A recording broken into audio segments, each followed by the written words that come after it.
So we're doing our monkeys. We've done 1, 2, 3. So we're at the third one here. And now as I strike, instead of doing this again, he steps to the side and strikes. Huh? Just control this and shoulder. And so it's a very simple idea.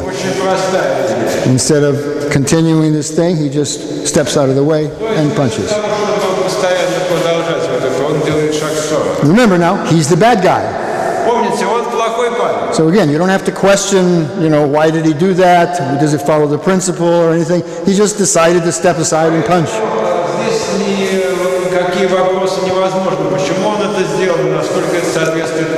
Okay, so you can do as many of these as you want. But at this one, instead of pushing down, he just steps out of the way. Let's go. In other words, when I'm trying to strike, he just neutralizes the strike. And punches. Here, shoulder. Again, this is exposure. Exposure. In the Sancho form, you find it looks kind of, take a step this way.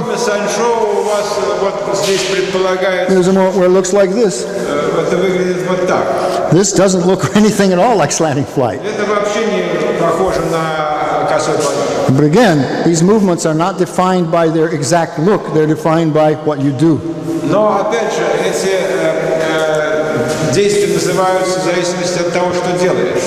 So the concept is, whatever happens, he punches or something, and I expose this area and strike it. If I'm in this position, this will come up. If he steps and bends over, then it'll come down like this. But it's still slanting flight.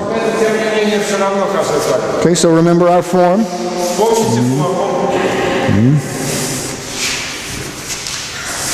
Notice how extreme the direction in the form is.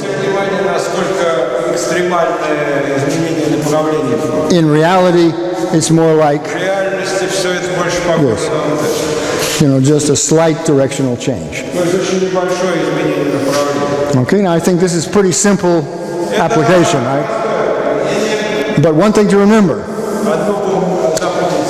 maintain your cross-substantiality. So when he punches here, this is fine, but remember, this is not a real pull. You're too double-weighted on this side. If it was, he would just move into me. Right. And maybe press. Right. He can easily cover this arm with his ward off and press me.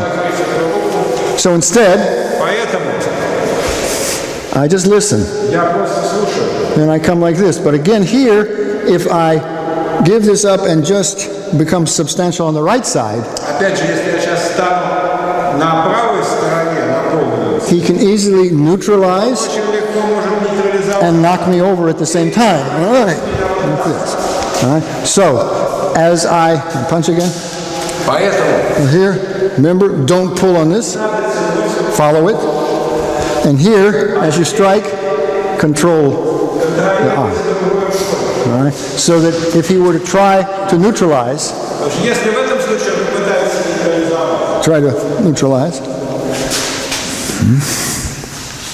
it just makes it worse for him. But if I just forget this, then I can easily be overpowered. This is the simple concept of not becoming double-weighted on one side.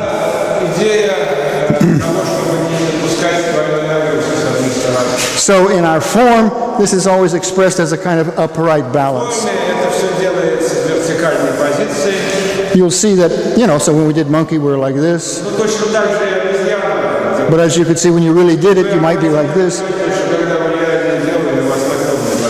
But this is because now you're balancing with the opponent as well as with gravity.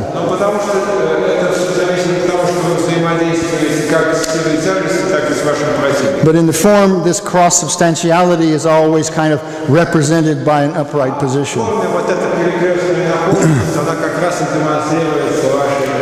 So, even as you're doing this motion, don't think of this as the primary substantial movement. The primary substantial movement is this one.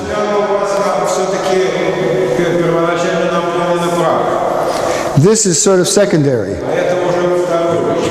And now as you do this,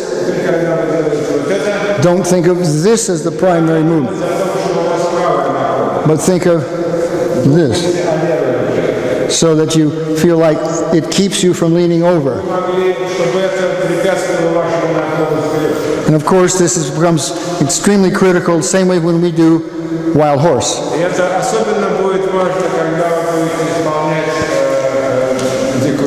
The moves look very similar, and they have the same possible temptation to double-weightedness.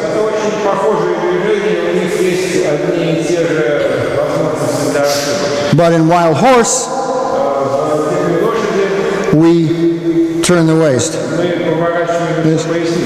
And in slanting flight, the waist may turn, but it is not moving the arm. The arm extends straight. It does not pick up a turn of the waist. And of course the target punch is this point of nerve center here. He may step in with his punch. Same thing. But just neutralize. So this is a pretty simple move. You can practice stepping in or not stepping in. Okay? It's not just joint, right? No, it's not the joint. It's this point here in the ribs. I told you, you can find it on yourself. A very sensitive point here. Okay. Problem? No problem? All right. Take a partner. We'll do this very quickly.